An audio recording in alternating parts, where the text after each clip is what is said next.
Now you can start your day. Wake up, college football, 6th edition. We appreciate y'all being here bright and early on a Tuesday morning. Hopefully the sun is shining where you are. It certainly is here. However, I know that for some people, I know a couple people like this, that they actually like cloud cover better than sun. Too much sun, for whatever reason, haven't gone into detail with them, aren't big fans of the sun. But most of us living, breathing, love the sun, love the vitamins, love the warmth, love the glow. So welcome into Wake Up College Football. And what more could you want? College football, breakfast, and a lot of small talk is what it turned out to be the first 5 days. Is that a good thing, a bad thing? I don't know if people are turning away when they hear Mark talking about random things, or you enjoy that. I just don't know. I guess we'll be able to tell that over the next several weeks and months.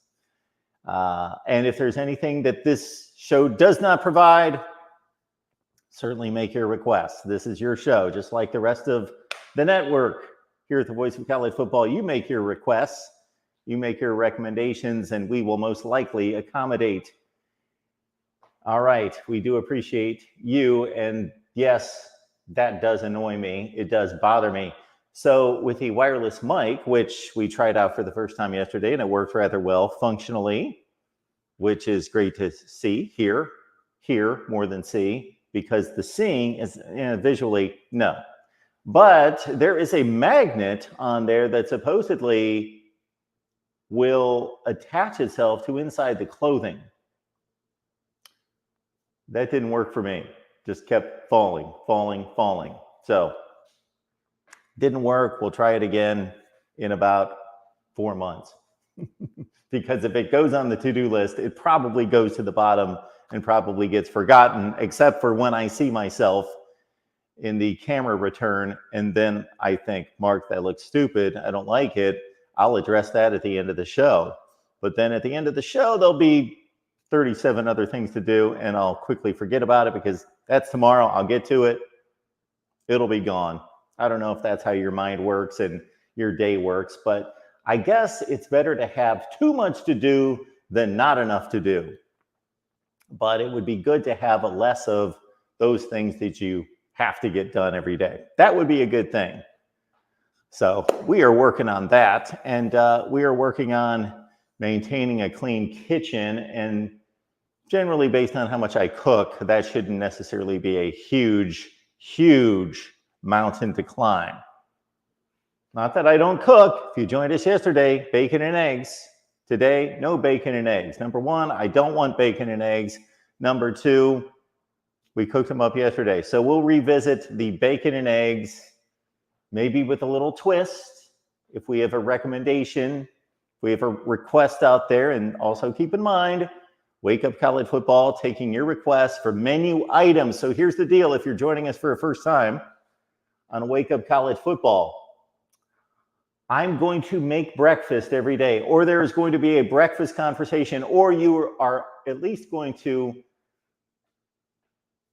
see what I'm going to eat for breakfast and prepare that. You're going to see that before we go off the air and I go on to my breakfast, because I know from what I've witnessed, and unfortunately I've witnessed this sometimes on my own channel, that eating on camera isn't necessarily the most appetizing thing, not necessarily the most alluring or attractive thing. So we'll keep that to a minimum. Don't know if you want to see eggs spilling out of my mouth or grease hanging off my chin. So again, we'll leave that to a minimum. I will take from the big time morning shows from the past and probably the present. I guess they're still on. Is Good Morning America still on? Is the Today Show still on? Are they still a thing? I have no idea, because it's been since the 80s or 90s since I watched them. But from their cooking segments, I remember, just, okay, we'll take a bite of it. I'm not going to sit here and eat in front of you for 45 minutes. All right, we'll take that from those folks. And again, if you want to see me try something, I am up to try anything that you would like to dish out, and we will cook it up, we will try it, or if it's simply a purchase, donuts. Although I gotta say, shoving more sugar down my throat would not be a good thing, especially at this time in the morning, especially when I don't crave it. I really have no craving for donuts at 8 o'clock in the morning or anything sweet. I would eat, if there were donuts sitting here right now, where if it was 8 o'clock at night, I'm eating all the donuts. They're in front of me, I'm eating them. But at 8 o'clock in the morning, now once I would start, if I started in on them, then I'm going to eat 4 or 5 donuts. But if I don't start, like right now, the thought of eating a donut does not interest me that much. But I will try your donut selection. I think I let you all know. I think this was a story from the other day. No, this was a story from another show when Corey, Brad, and I were talking about food during our spring wrap-up show on Saturday, talking hardcore football. Corey and I were talking about food items. We were all over the place with it. Well, he started it. He went to Culver's on his way back from the Iowa spring game. But I stopped at the Krispy Kreme last week. So I was doing some furniture shopping. I stopped at the Krispy Kreme, and I was so excited to stop at the Krispy Kreme that was in the plaza where I was doing furniture shopping. And I go to the Krispy Kreme, I order a cream stick. I order 2 cream sticks. I wanted, you can throw me anything. They have the vanilla icing on top. They have the chocolate icing on top. They have the maple icing on top. I'm okay. Do whatever you want there. But I ordered the chocolate because sometimes I order maple and they don't know what I'm talking about. 2 cream sticks. Now, I understand at Krispy Kreme, depending on where you go, although the cream stick, and I mentioned this to somebody, they didn't know what I was talking about. A cream stick. It was Corey. Didn't know what I was. A stick, like a tube. A cream stick. It looks like a stick. It's a fat stick. It's a short stick, and I'm sure it's gotten shorter over the years and thinner, but it's still a cream stick. And if they don't have those, they have those cream donuts, I guess. And I don't want the pudding inside. No, this is just flat out like sugar, paste, icing, whatever they make, it's good. And that's what I ordered. And I should have checked my bag. I've learned, we've had this conversation here a few times now with customer service, and with what it's been since COVID. I guess I'm blaming COVID. I don't know what else to blame, because it seems to have been a demarcation in customer service in this country.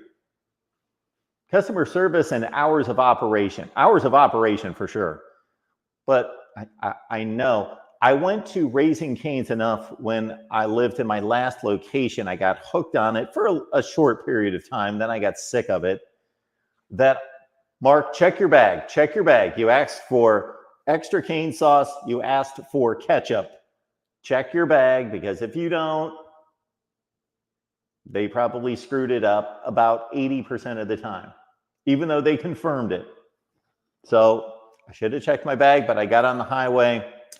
No, they gave me 2 donuts, just 2 plain donuts with chocolate icing. I asked for 2 cream sticks with chocolate icing on top. They gave me just 2 donuts. The donuts were fine. There was nothing wrong with them. It was about 3 o'clock in the afternoon, so you're not going to get the best donuts in terms of freshness at 3 o'clock in the afternoon. All right, we appreciate you all being here at the Voice of College Football. Yes, this is the Voice of College Football in a bit of a different setting for those of you who have yet to join us in the past over our lengthy stay of 6 episodes. And we are most likely committed to this through the football season. So me dragging myself out of bed, which I didn't do this morning. It was not a dragging myself out of bed this morning. You might hear a little more umph in the voice. I shut it down at about, it was still about 2 a.m. So set the alarm for, I inched it 7:03, 7:07, 7:07. Still plenty of time to set up things, even though we had the mishap with the wireless mic not attaching itself inside the shirt, which could be scratchy and make bad noises anyway. So we'll have to put up with the eyesore right there. But we do appreciate you being here at the Voice of College Football. I do see an impact from me posting on all the various community pages, at least a handful of them, that we would be here. So it's good to see some folks possibly that we have not seen in the past. From the top, Ralph's here. Yes. Oh, Ralph, I thank you for letting me know. That was the impact I wanted to have with the logo for the Wake Up College Football show. Okay, take the standard Voice of College Football logo, get rid of that black, get rid of that harsh red, go with something springy, morning-ish. Yes, like that.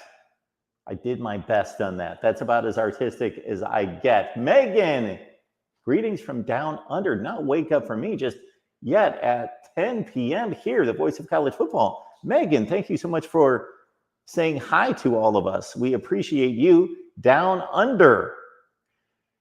Megan, this is the first time I believe we've interacted, so I will ask our standard question for first timers. And I've got a lot of room to do this now. This is going to be fun. Welcome to the Voice of College Football. Would love to know how long you've been watching and who you root for. Rob J's here. Tim, the top man, here. Good mornings all over. We now have an Aussie punter, Ed. Yes. Ohio State does. Just about everyone does at this point, but so do we. Haven't been to bed yet. If you can hang on, I don't know if we're going to be here for a half hour. People ask me all the time, or did before we launched, how long is this show going to be? And I said, it's the internet. I don't know. Now, all of our team live streams throughout the week are 1 hour to a T. I don't know why that's really happened, but they've just formed to be 1 hour shows. Many of them have another show after, so they can only be 1 hour. Football freaks is what we are, Troy. Yes, we are. D-Rock Irish is here. Good to see you.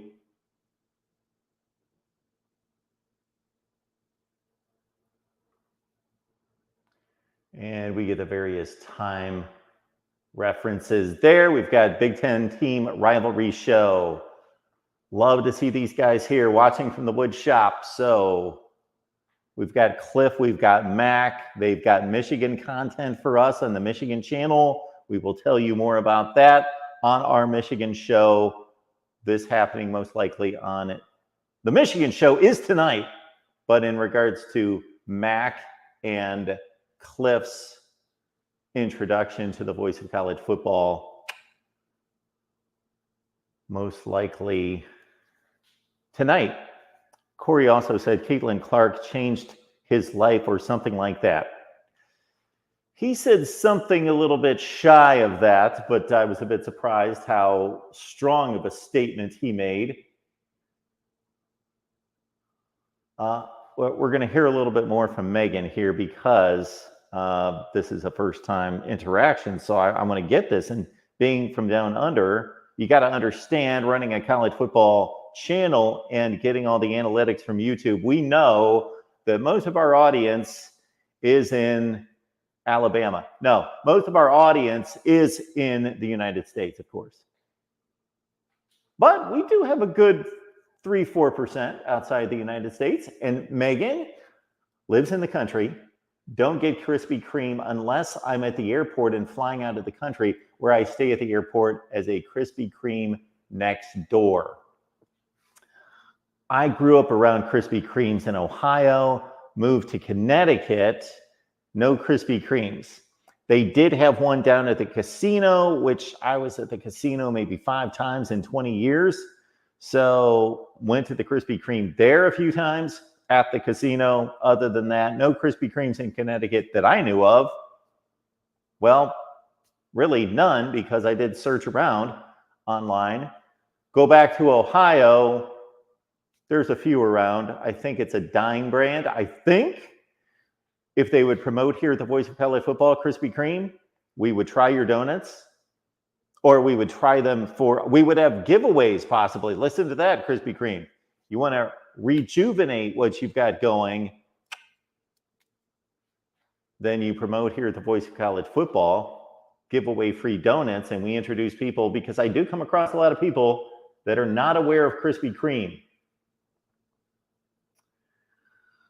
We did make the breakfast offer. So for those of you just joining us, you can buy me breakfast. What's for breakfast, Mark? That's a daily segment. What's for breakfast, Mark? And we've gone all over the map with basically cereal and bacon and eggs. We cooked for the first time yesterday, bacon and eggs, back on the oven. And we will do that again today. Thomas from Nebraska. Sorry, we're not going to get to everyone. Don't know that we've got T Hawkeye. Appreciate you being here as well. T Hawkeye's first morning show. I see this all over the place now. Mike Anderson talks of Michigan football. They are the champions. Is that so? Let me look that up. Would that be 2023? I tend to forget who the champions are. So, okay, Mike letting us know, talk Michigan football. Who talks more Michigan football than us? Unless dedicated Michigan channels, I get it. But seriously, our Michigan channel, we now have John D'Adamo hosting every Tuesday night, Michigan Live, 8 p.m. Eastern Time. We did 2.5 hours after the spring game on Michigan football. We've got videos posting every day. We brought on TJ Konerski, doing a heck of a job, helps us with our Michigan Live show analysis, first rate. Ferris Khan with Smashing the Numbers segments. Now we've got more coming on board. We've got Michigan covered. We could use some other contributors. I'm always soliciting if you would like to contribute here at the Voice of College Football. If you would like to be a show host, produce content, hit me up at MarkRogersTV at Gmail. We could use some content on the other channels. Mike Anderson's here. Talks of Michigan football. We are the champions. Mike throwing $2 at us, which we much appreciate, probably not knowing that I was going to acknowledge his comment anyway. But thank you for that, Mike. Appreciate you. Yes, we're talking Michigan football all the time, Mike. We talk more Michigan football than anyone. And they are the champions. They are the national champions. They are the 3-time champions of the most powerful conference, arguably, in college football. And they are probably our largest fan base. And at this point, I'm not just going to say probably, I'm going to say it's probably been statistically confirmed at this point. Sonny Verma's here. Always good to see Sonny. Sonny, of course, providing us Texas content on the Texas channel. We posted a video with Sonny and myself right here on the national channel talking about Brett Bielema's Fighting Illini of Illinois and whether they are going to have some fight in them this year. Good video, good summary, good analysis from Sonny. As always, it's right here on the national channel, and it's there for you to enjoy. 10 or 11 minutes of Illinois breakdown. Sonny also providing Texas content from the beautiful city of Austin, which I've never been to, but I've heard much about. It's supposed to be just a destination location, so I'll have to do that at some point. Been to Houston, been to College Station. My first trip to Texas was in 1998, 99, something like that, for a baseball regional, NCAA baseball regional. I was covering Mississippi State. They were playing in College Station. Beautiful baseball stadium, great baseball atmosphere. Really good regional that weekend in about 102 degrees of heat. And then I had not been back to Texas until a few years ago. I was seeing somebody in Texas and Houston, traveled there many times. Have not been back. All right, Megan. Megan, we'll be sending you a little hi and hello greeting to let you know what you get as a YouTube channel member right here on the national channel. But Megan, thank you so much for that. We appreciate it. And always looking for your suggestions and requests, one of which, Megan, is one exclusive piece of content, whether that's a live stream or a recorded video each month from the entire team. So jump on that. And if you would like that to be part of the deal. Okay, Michigan's on probation. Michigan's on probation. That's technically the case. That is technically true. That is not going to impact, in my estimation, anything going forward. But you are right about that. Okay, there we go. I asked Megan. There we go. Fight on USC. Let's go. Hopefully, Megan, you know that we've got 2 USC shows each week, Monday night, Friday night on the USC channel. Hopefully, you are aware. And I think we've caught up. We've got Dewey on the line as well. Go big. I don't know what you're saying there, Dewey. Red. It's a family show. Thanks for being here. All right. So we go to the headlines. So this is what we do for you first timers. We go to the headlines. So old school. You get the morning paper, right? You break open the morning paper. I didn't care what else was going on in the world or in my town, in my city that actually impacted me. Now, if I was if I got a morning paper now, I never thought of this. I would read the rest of the paper. I would read the news first before the sports. Yeah, I would. First of all, there would probably be about 90% in the sports section, or at least what I care about the sports section, which has dwindled to very little versus what it was when I was 15 or 20 years old, when I could read about tennis and the NBA and everything, college basketball. Would love to go through all the college basketball summaries and the box scores. Don't care, don't watch it. So I would go straight to the news.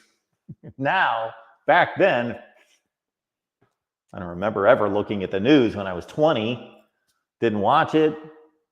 No, all sports page, devour the sports page. But this is what we do each morning. We go through the morning headlines. So we're going to go to ESPN.com, college football.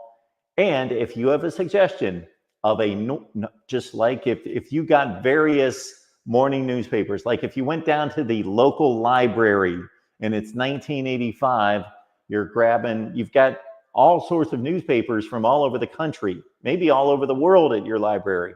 Same thing here.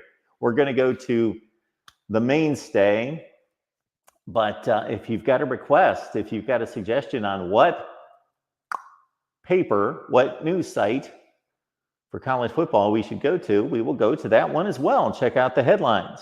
So here we go.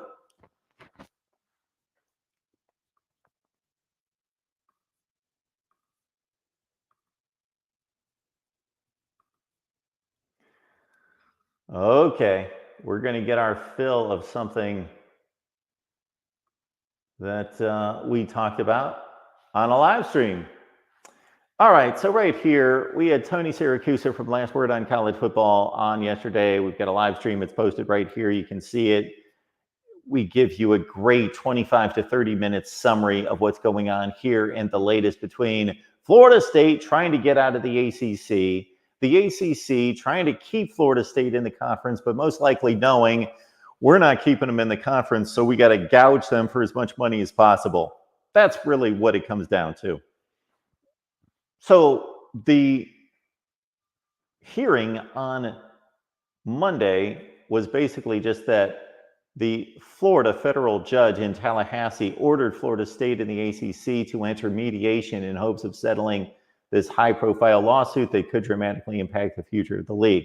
Judge John Cooper technically approved the ACC's motion to dismiss Monday, but gave Florida State 7 days to amend its complaint, basically saying that the university needs to be more specific regarding the key facts in a case he said is worth up to $500 million. Where do they get that? Well, that's the exit fee, which is about $130 to $140. And then tack onto that the television rights that Florida State holds as a member of the ACC in home games for the remainder of the contract. I do not believe that it's going to come anywhere close to $500 million that Florida State is going to have to pay to get out of the ACC. Nowhere close to it. The conference would have 20 days to respond afterward. So basically, as Tony explained to us yesterday, the motion here was basically that Florida State did not present a case to have the case thrown out and not brought forward. They basically argued the case. So Cooper says the case is not over, the case will continue. But Florida State needs to retract its complaint and amend it because it had nothing to do, it had less to do with actually arguing why this case should be thrown out and should be actually fought in the state of Florida versus arguing the actual case. They're not at that point yet. I sent every case to mediation except mortgage foreclosures. Good to know. This is not being done any differently. Okay. So the ACC is fighting on two fronts, one against Florida State, one against Clemson, and in a sense fighting on four fronts as both parties are fighting in two separate states, as the ACC is claiming that these should be fought in North Carolina, the home of the ACC, the headquarters of the ACC, and Florida State saying, well, this is our case. It's Florida federal court. Clemson doing the same thing in South Carolina. We talked to Tony yesterday.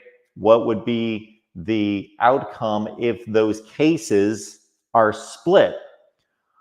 Florida, South Carolina, Florida. Let me rephrase that. South Carolina, North Carolina, Florida, North Carolina. Those cases split. Then he said it would just simply go to federal court at a neutral site. The hearing Monday was the latest in dueling lawsuits lodged in December. Back and forth arguments pertaining to jurisdiction. We've talked about this numerous times. Tons of videos on the Florida State channel in particular and right here. But all that needs to be understood about this is that Florida State did not approach this hearing correctly. They've got 7 days to amend and be more specific concerning their case that will be brought back in 1 week. And then the ACC will have 3 weeks to respond to that Florida State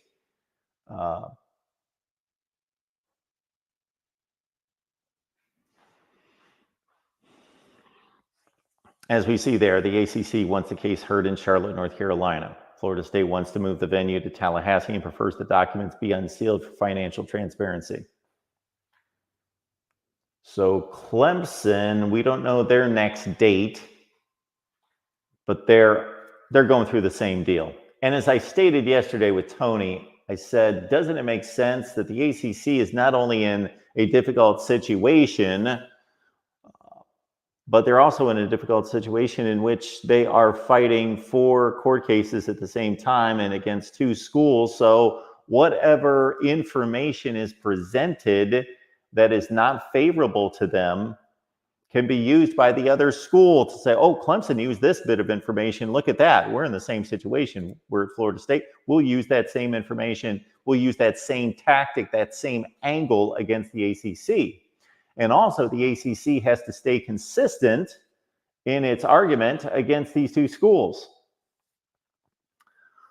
All right, so that's that from yesterday. This is all telling us that there basically has been no news since yesterday afternoon, although that's the most important, of course. This here, we've got the transfer portal going crazy, of course, as we well know. So here's the deal with the transfer portal. We've got an update every day live at 3 p.m. Eastern time, and we talked about this.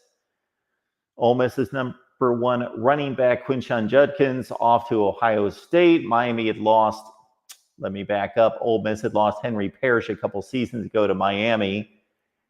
Henry Parrish has the distinction of being a leading rusher at Ole Miss and being the leading rusher at Miami. Now he's going back to Ole Miss.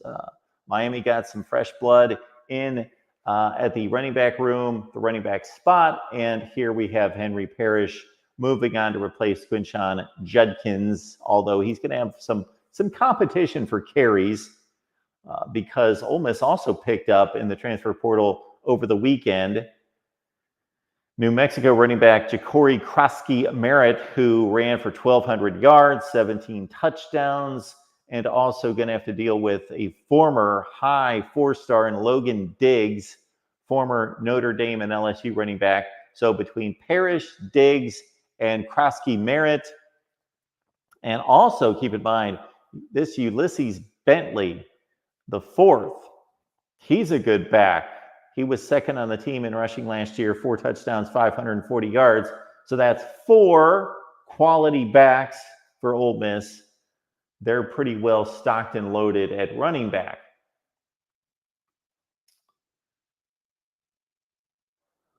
Okay, this is something we did not yet confirm yesterday, but this came down about 6 o'clock.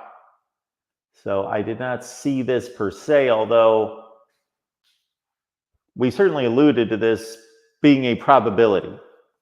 Colorado to add former Ohio State running back Dallin Hayden. And again, this came down at 6 o'clock Eastern on Monday. If you watch our Buckeye show, you know I'm a big Dallin Hayden supporter. He just impresses me every time he steps on the field.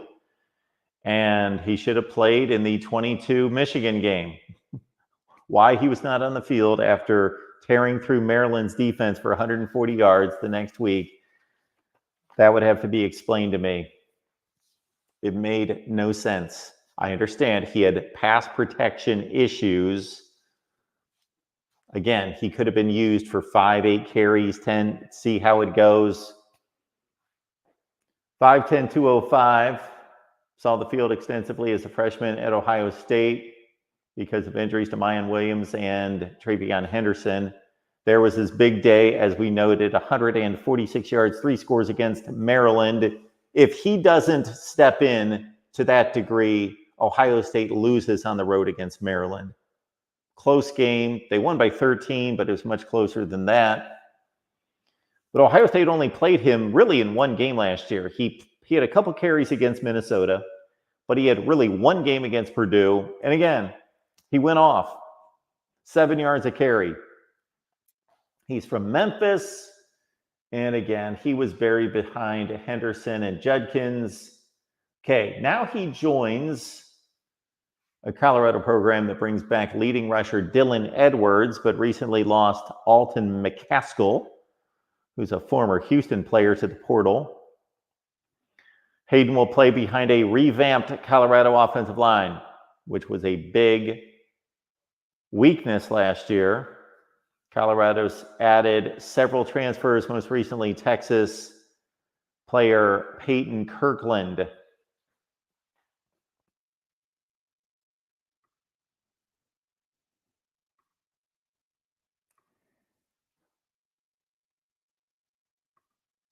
All right. I'm pretty familiar with all these guys because we do these transfer portal updates every day with 3, and I do a little research beforehand to become familiar with these players. Defensive lineman Jay Toya opts to remain at UCLA. Okay.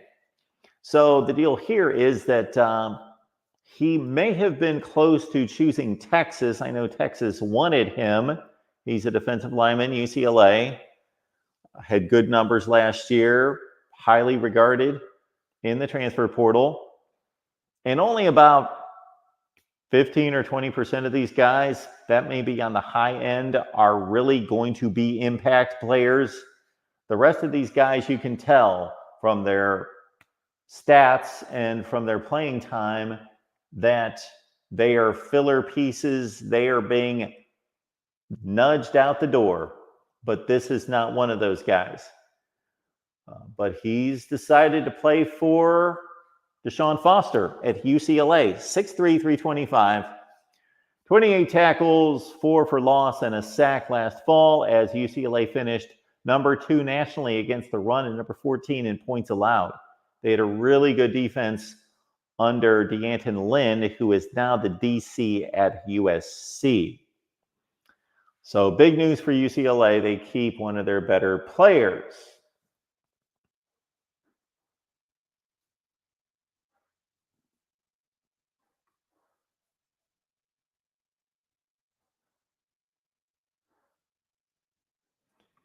And maybe one more here.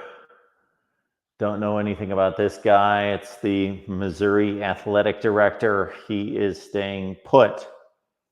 So don't know the status of any other Missouri sports program, but the football program, of course, let's not oversell it. Let's not oversell it. We tend to have severe recency bias. Missouri had one really good football season. Before that, Eli Drinkwitz was under 500. So they're supposed to be good again this year. They've got Brady Cook coming back at quarterback, Luther Burden at wide receiver.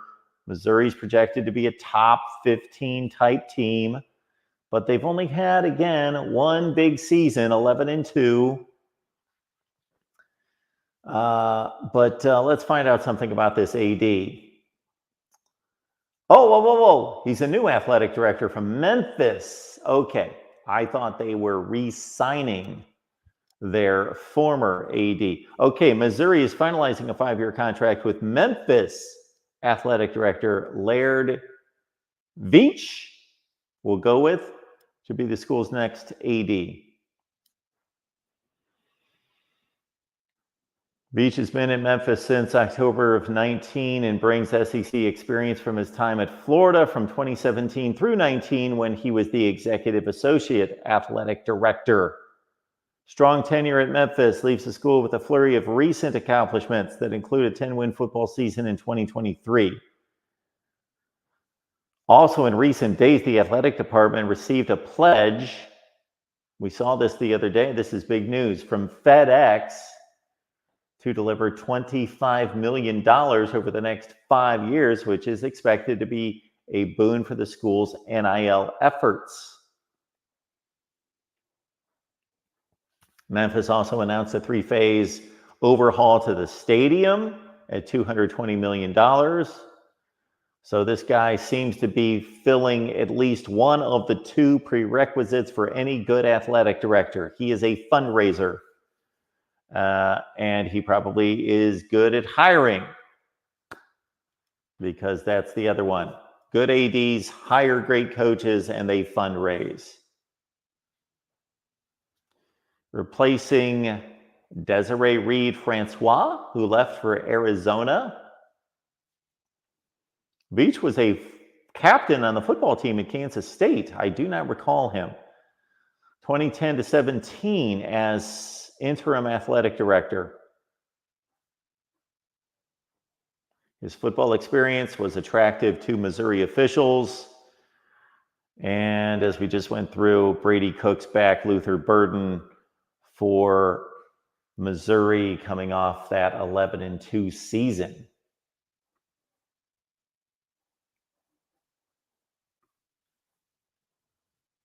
What are you guys talking about in the chat? Joey's showing up today. Good to see Joey. Rob J, we can't bypass that comment. Absolutely. Megan chiming in with the USC rhetoric has to bounce back off that UCLA news. Troy V talking about the Dallin Hayden transaction from Ohio State to Colorado. They, meaning the Buckeyes, totally mishandled that kid from day one. I hope things work out for him.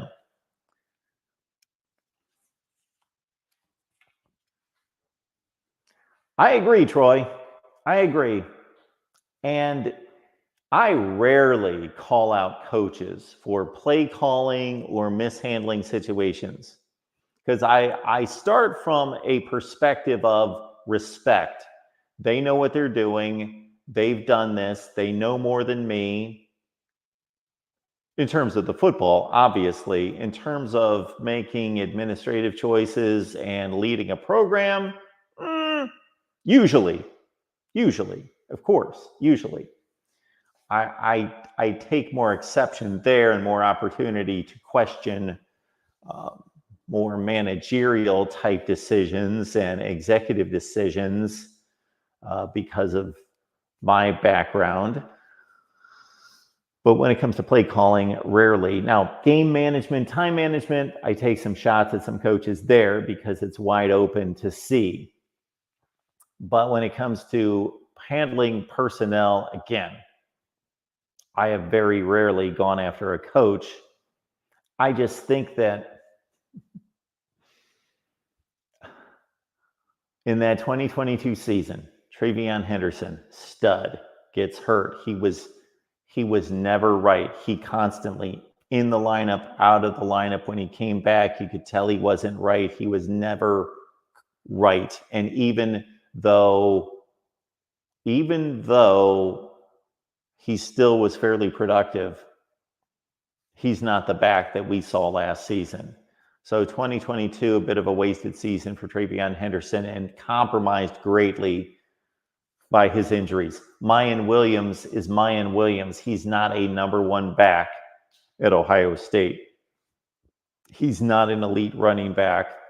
He's a bulldozer for 10 carries.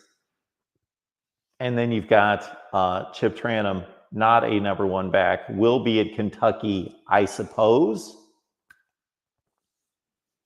But he's not a lead back. Now, he played a really good game against Michigan in 2022. But the week before the Michigan game, they have Dallin Hayden step in and rip up Maryland for 146 yards. I'm not saying he would have gained 146 yards against Michigan. That's not the point. Now, again, we understand that there were concerns about his pass protection skills. He didn't turn the ball over. It's not like he was a fumbling freshman. And they needed some explosion out of that running back position. And it's not like they didn't play him against Georgia. Then against Georgia, he had 9 carries. So he runs like 27 times against Maryland. He goes off. He has a remarkable game. The next week, they need him against Michigan. No Travion Henderson, no Mayan Williams. He doesn't step on the field. They go to the most important game of the season against Georgia in the playoffs, and they get him involved again. And he, considering how great that Georgia defense was, I think he had 9 carries for 48 yards. That's like 5 yards a carry.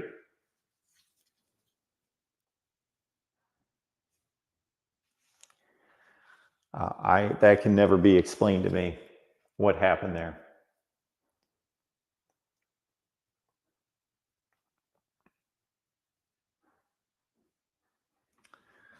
We have good things going on the West Virginia channel, as pointed out by one Joey Foster here. Great shows.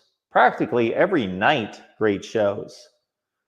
This is Tuesday night. I couldn't tell you off the top of my head, but I know that there's a great show on just about every night. Monday, Wednesday, Thursday, Friday at this point, between Big 12 shows, West Virginia shows. There you go. Check it out. Go to the West Virginia channel. The link is in the chat. Give it a look.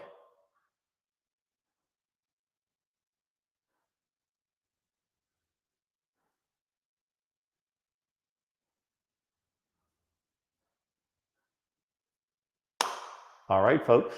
We do appreciate you being here, the voice of college football. It's great to have everyone who's here. We have ripped through the morning headlines. I'm going to tell my post office box story now. I think I told you the issue with the HOA and the trash barrel last week. That was comical. It was annoying because I made calls for 6 consecutive days, but I told you that story last week. So I will not bore our regulars with the trash barrel story again for you newcomers. But just to give you a feel, and we all encounter these things when we first move into a place. I heard 2 presentations a couple of weeks ago from guys that were trying to sell me water filtration systems. And I wouldn't have scheduled 2 of them had I known exactly what I was watching or potentially going to order, which I did not. But here's what happened with my mail situation. So I'm presented with a small little envelope like this one here. With a little envelope here, among other things, of course, with my mailbox keys, 3 of them, nice gold and shiny and brand new. Okay, so I've got my mailbox keys for the mailbox, which is down the street. I've never had my mail be delivered anywhere except right at my house. This is not a complaint. I'm just stating it's down the street. Okay. So I'm not anticipating too much mail until people know that I'm here. And so I wait 4 or 5 days before I check to see if I've got any mail. So I take my mailbox key, I go down there, and my first thought was, oh, nobody told me what box I have, but I see a box that has my address number. Now, do any other streets around here within this complex have another street number, another street name, but the same number?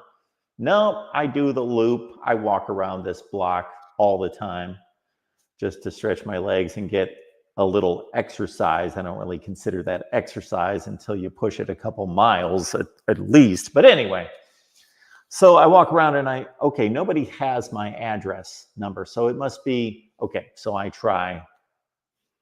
No, I try that box with my number to my address. That doesn't work. Okay.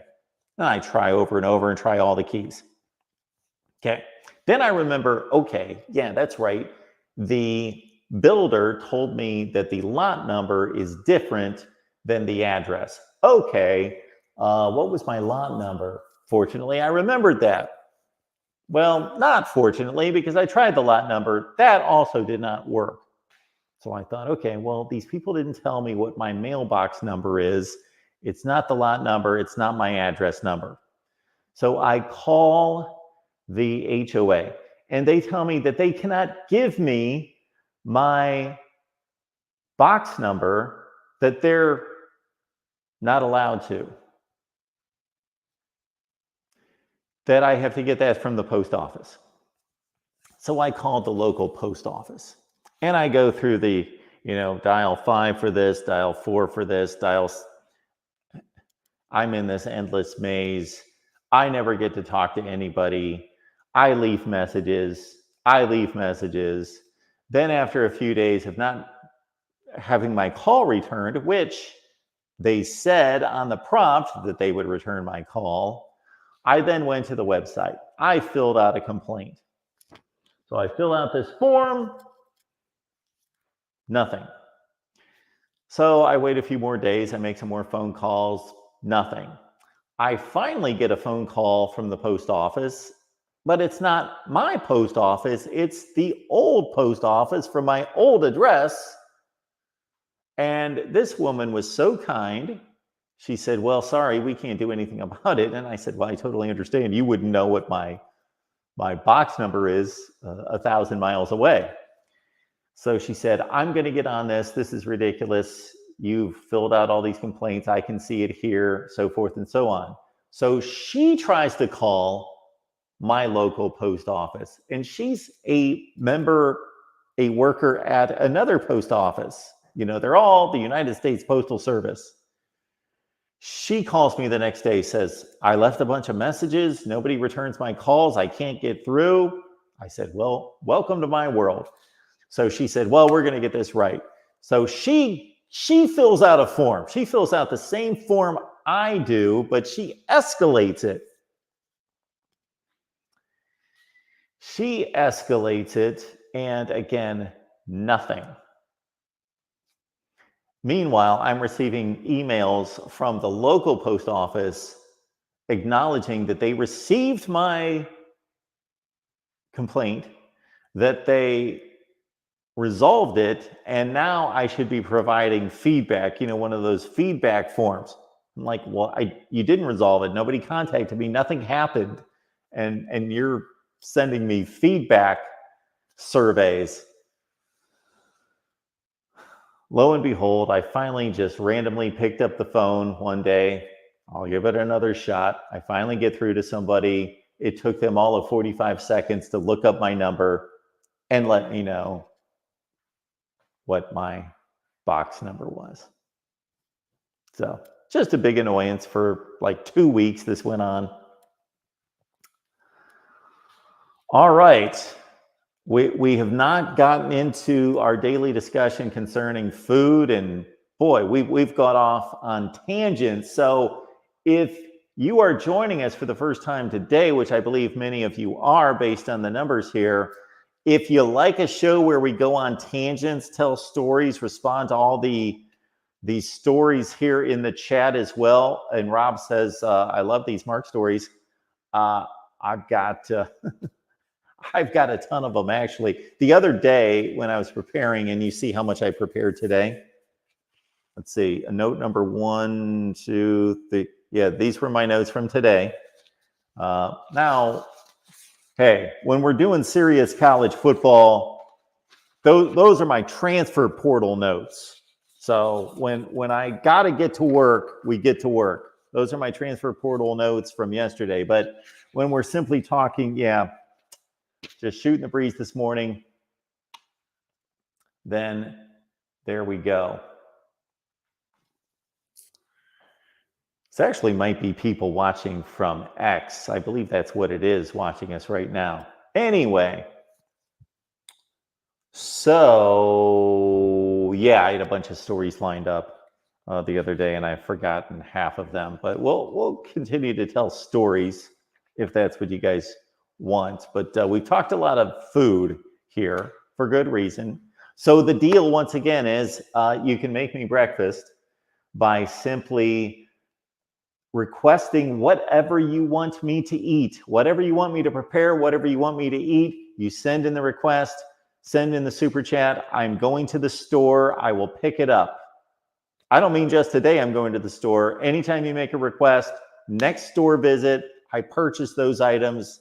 We prepare them right here at the Voice of College Football. So if you want me to try anything for breakfast, whether that's your favorite or it's healthy or whatever it is, I was about to say that I just won't be eating like a stack of donuts every morning. But if you truly sent in the super chats to cover the donut purchases every morning for that, it would be difficult for me to turn that down. But so bacon and eggs yesterday. If you want to see me making bacon and eggs, then you watch yesterday's show. But we will make bacon and eggs again. We'll give our shot at an omelet here soon. I've never been accomplished at making an omelet, but I do love a well-made omelet. But today, I think we're going pretty standard. I believe so. And I'm forgetting that I've got the wireless mic on so you can hear me. I was hesitating, backing away from the camera there. So really, we've got a couple options here. And so this is an odd combination. Again, we had big cereal conversations last week. We talked about our favorite cereals. We talked about what cereals we kind of think we have to eat.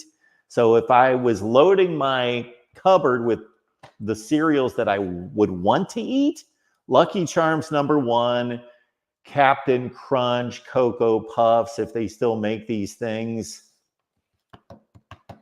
Honeycombs, we went on and on and on. Corn Pops, I love all those.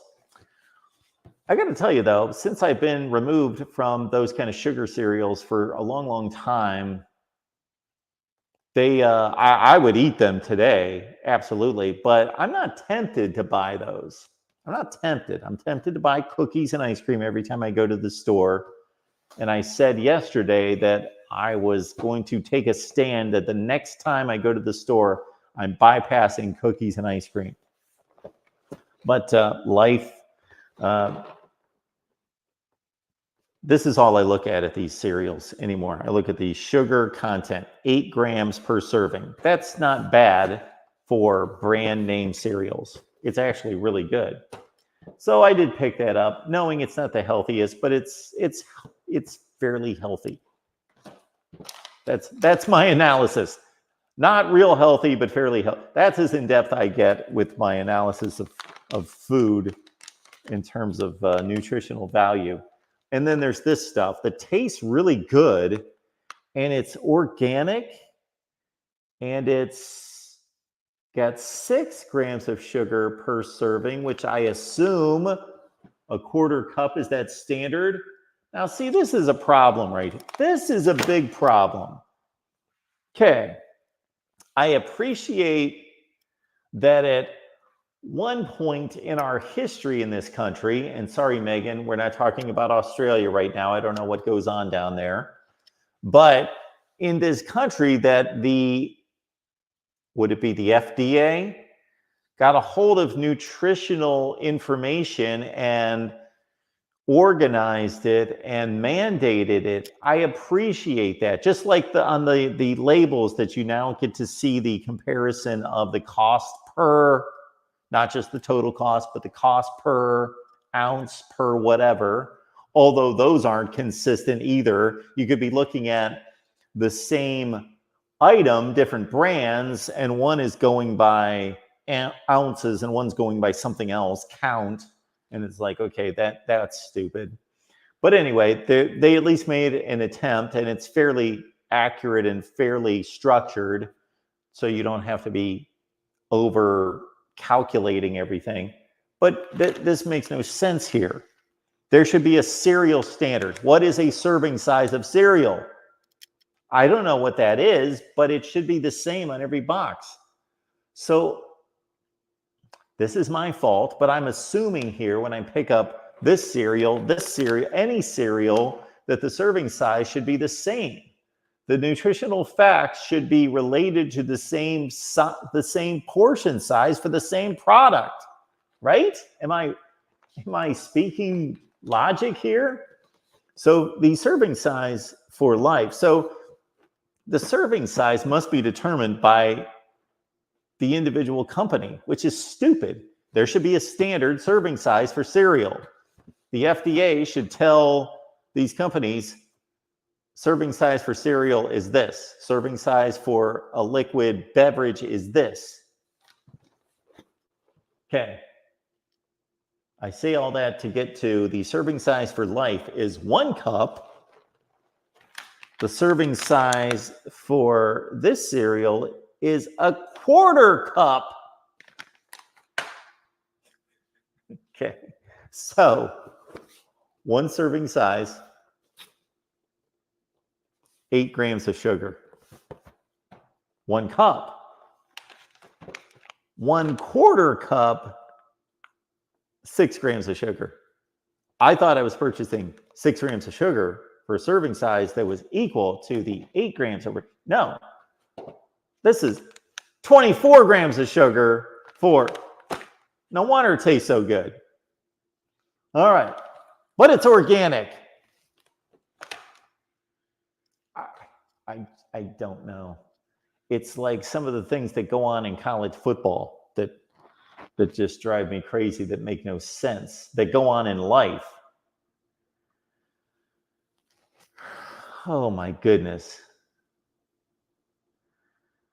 Megan says the standard there is 1 cup. And if that is enforced across the board, Megan, that's a great thing. That is a great thing right there.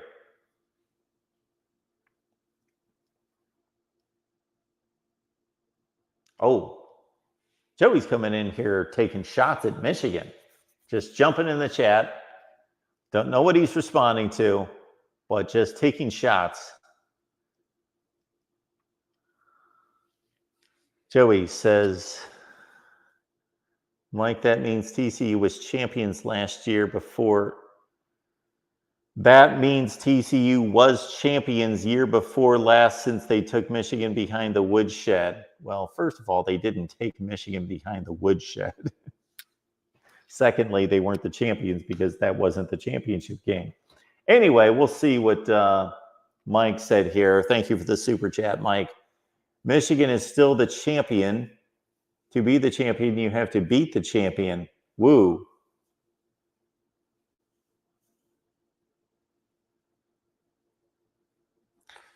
Okay. All right. Let me go on my championship speech. This is the way champions are determined in sports, by and large. I'm not going to go through the whole playoff system and whether it's legit or anything. Let's just determine that the champion of the playoff is legit. That's the system we have. Has the committee made a few mistakes here and there? Yes, but has their selections. I have no issue with any of the 4 teams that they have selected throughout the years. I have taken some exception in 2016 and a couple other years. 2018, I've taken a few slight exceptions, but generally they've got the four best teams, or 4 of the 5 or 6 best teams are in the playoff. So every champion is legitimate, in my estimation, since 2014, because they're playing playoff games against 2 of the best teams in the country. Okay. Now, is Michigan the national champion today? Well, you can take 2 sides to this. Until there is another champion crowned in January of 2025, yes, Michigan is the national champion. However, it's not a boxing belt. It is not okay, I defeated the heavyweight champion, I get a belt. I am the reigning champion until somebody defeats me.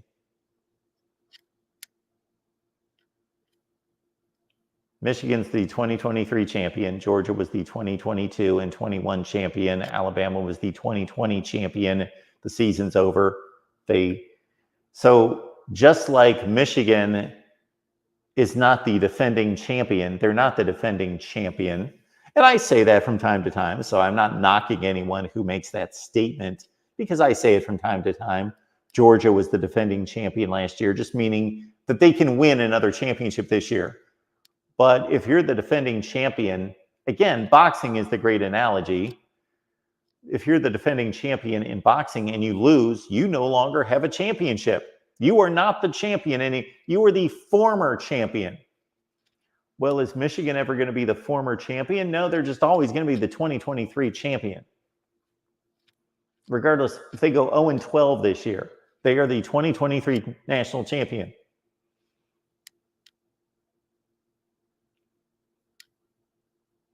So that's how I see it. Now, I'm not going to die on a hill over defending champions. That's not, I do see the logic in calling Michigan the defending national champion. Again, I've done it myself.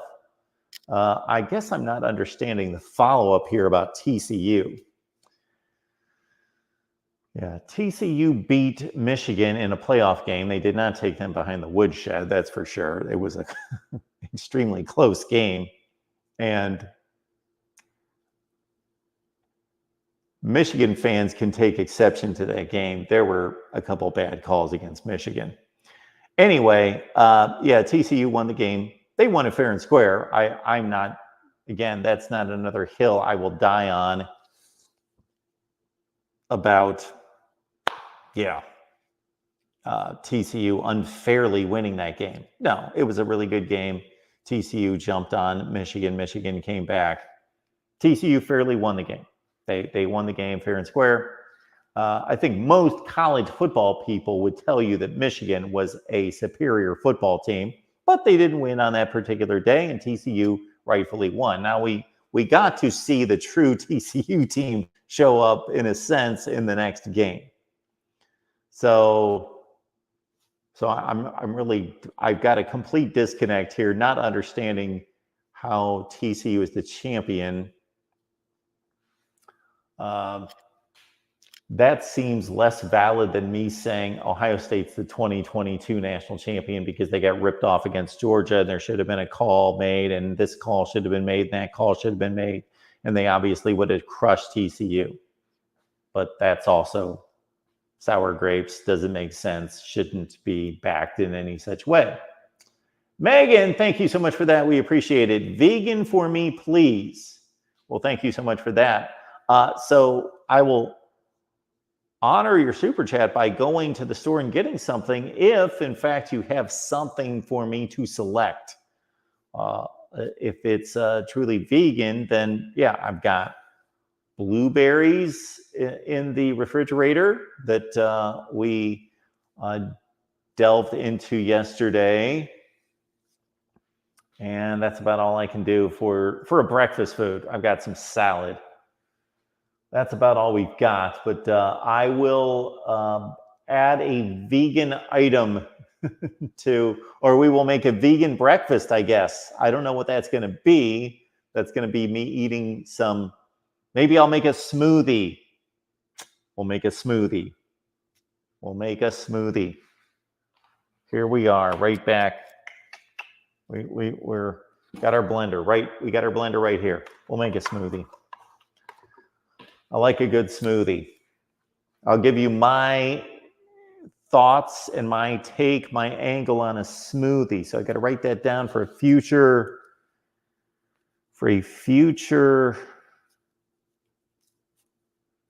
episode. I think we can go ahead and do that tomorrow. I think we can. I've got frozen fruit. I've got some veggies to put in there.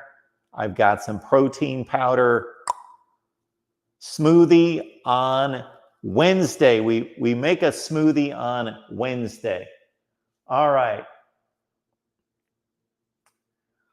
If I know Joey, he's come back and he's explained to me why he said what he said, if he's still here.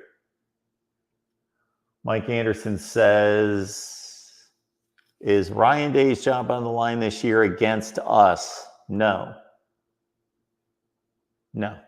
it's not. Ryan Day's job in the current formation of the Big Ten and college football on a national landscape is about winning the championship. So a lot has to go into the context of what happens this season as to whether Ryan Day keeps his job.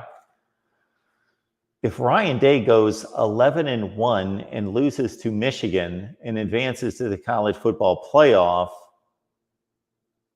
that Michigan game did not lose Ryan Day his job. But if he goes 11-1 with a loss to Michigan, does not advance to the Big Ten championship, goes to the playoffs and loses, if you're 11-1, Big Ten runner-up, or you're not even the runner-up if you don't go to the championship game. Let's say,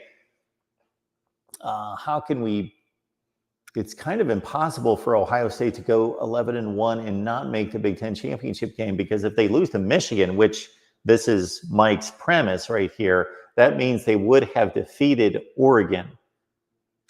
So if they beat Oregon, unless like USC goes undefeated too, but that means USC would have beaten Michigan. So it's virtually, I'm not going to say it's impossible, it's virtually impossible for Ohio State to go 11-1, even if they lose to Michigan and miss the Big Ten championship game. I guess there's some kind of crazy, and let's involve the contenders. Let's not say Northwestern's going to go 12-0 or 11-1, and there would have been a tiebreaker and they knock out Ohio State or something like that, because that's not happening. So understand, Mike, it's a new world. It's a new world. Ryan Day and coaches like him, Kirby Smart, Kalen DeBoer, coaches at the elite level, they are going to be judged about how good their team, it's going to be assumed that their team makes the playoffs. Ohio State's going to have to be in the playoff in the next 5 years, 4 times minimum. And if you trace Ohio State's record, take out the Luke Fickell year, interim coach, if you trace Jim Tressel, Urban Meyer, Ryan Day, anybody in the chat want to venture a guess, or Ohio State fans in particular, unless you've got a college football brain like myself, concerning whatever team, can you name me the last year Ohio State would have missed a 12-team playoff?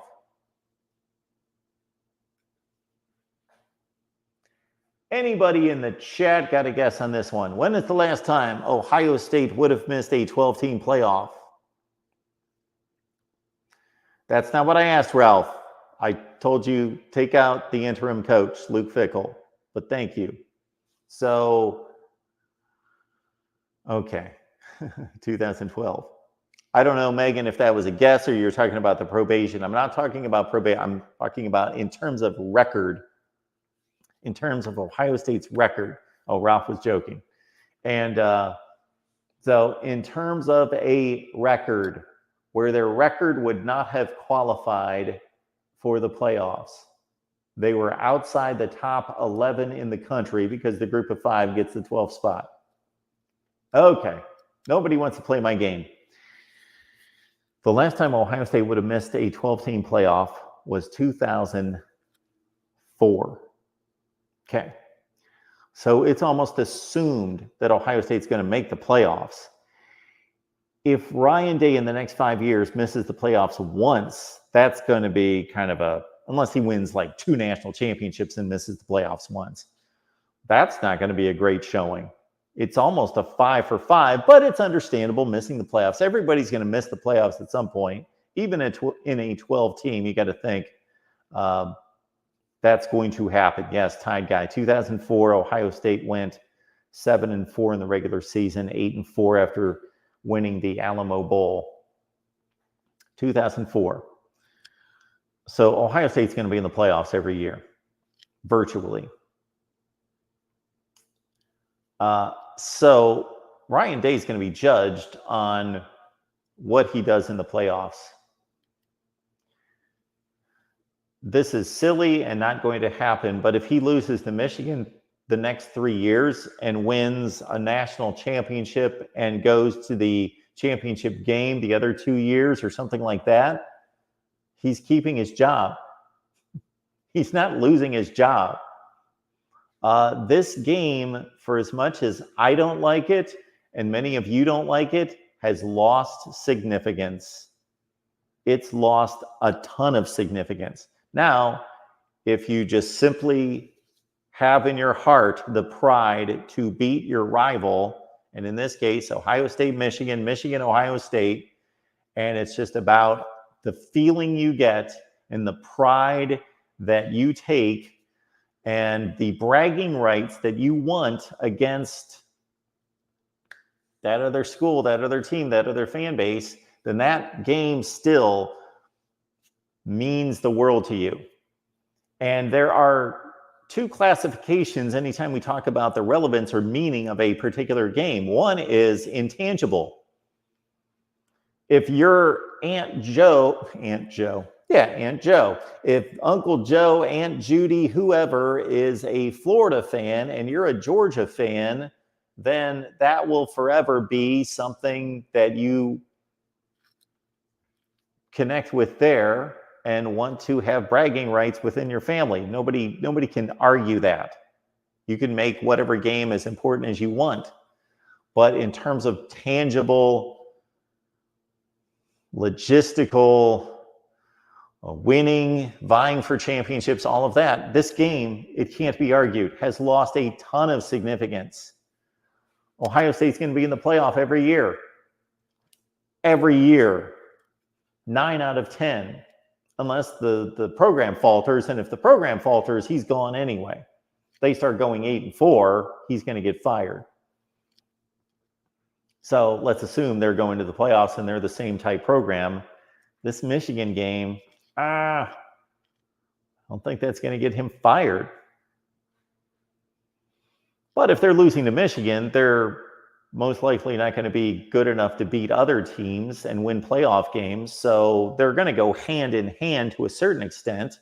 But look at the 2022 season. They came this close to winning a national championship. They would have lost to Michigan by 3 scores and won the national championship. Would Ohio State fans have cared that they lost to Michigan after they just beat Georgia and TCU in the playoffs? They would rather beat Michigan.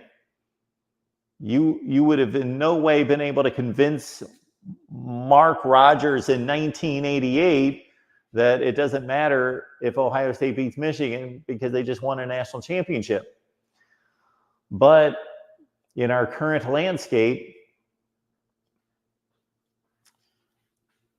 it's just another important game that is the means to an end.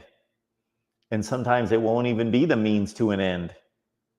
Both schools, and certainly with Ohio State's track record, being far superior consistently to Michigan, hear me out. Obviously, they've been in contention for national championships basically every year.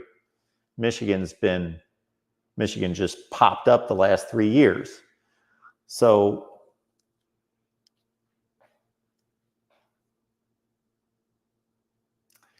yeah, Tide Guy, I've heard this from somebody else the other day, and that analogy makes no sense.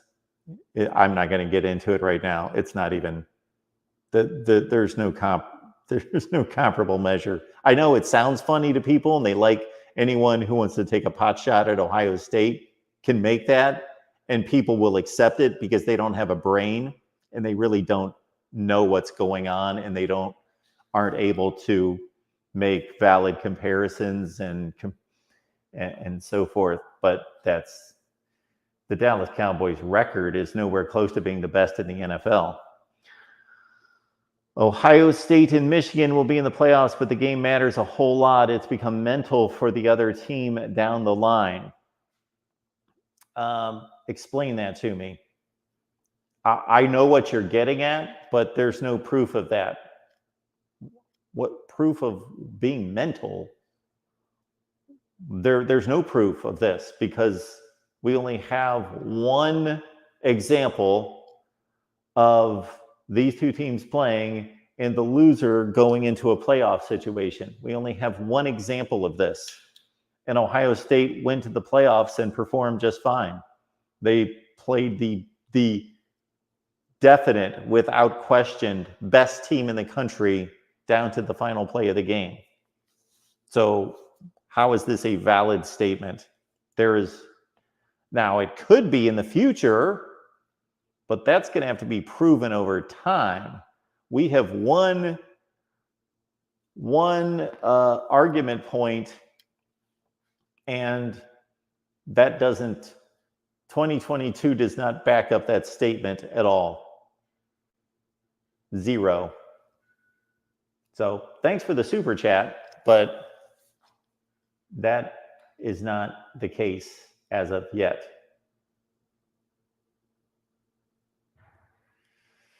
Megan is asking, where do I see USC ending up in the new conference? Like logistically, like placed, like This team, I've not made my predictions, so I'm not making a prediction right now. I'll make predictions in the summer, right before the season. USC, I think, is one of 4 teams that could win the Big Ten. I think they have it in them to make a run at the Big Ten championship. I'm not saying that they are. Again, I will make that prediction down the road.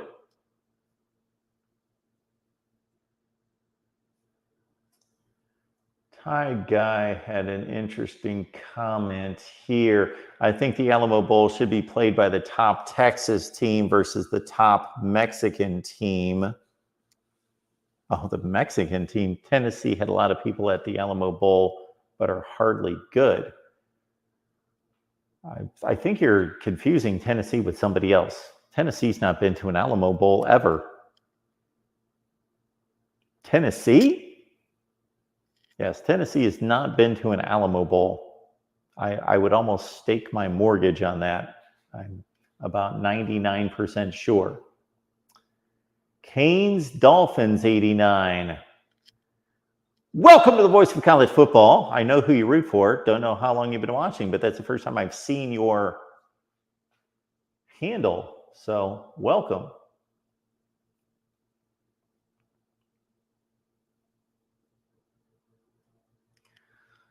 Megan needs some sleep. Thanks for joining us, Megan. We so much appreciate it. Mike, thank you for coming back here. The game will always matter. Mark, did you listen to what I said?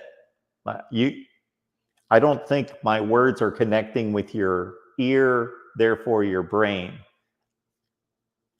Nothing I just stated should cause you to make the statement that you just made.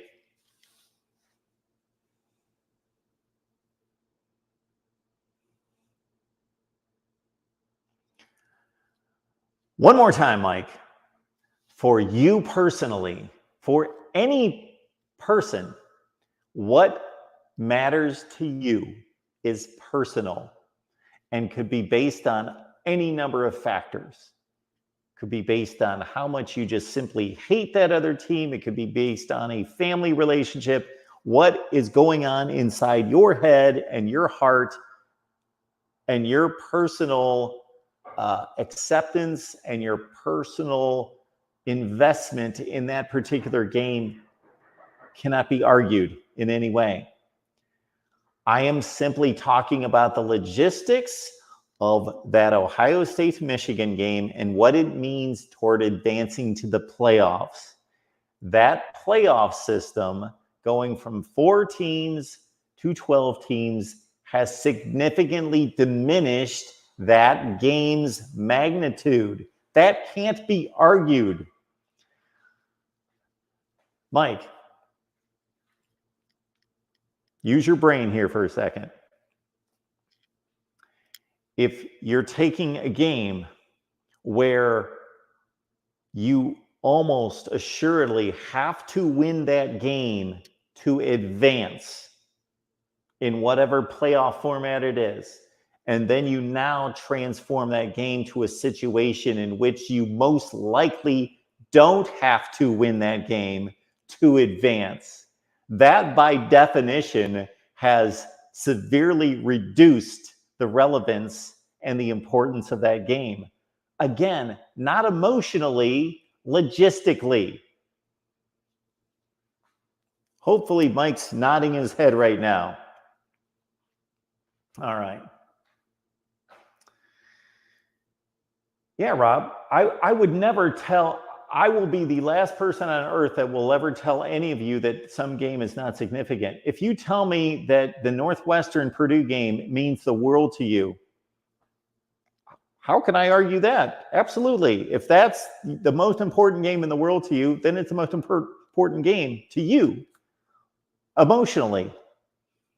But if you argue that the Purdue Northwestern game is the most important game in college football, in a rational sense, in a logical sense, then obviously it wouldn't take me 13 seconds to shoot that down and explain to you why it's not the most important game.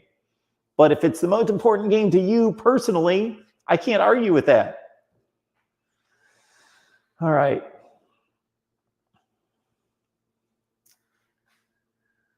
Very good, very good. Looks like it's time to make fun of Kyle McCord. I thought Kyle McCord played reasonably well against Michigan. I find it so funny, and Michigan fans have the ultimate answer because you are currently the most recent national champion. You're the national champion for 2023. But I find it funny when they discount Ohio State's performance last year, or the two terms that I hate to hear, that I hear all the time. They're trash. Always like that. They're trash.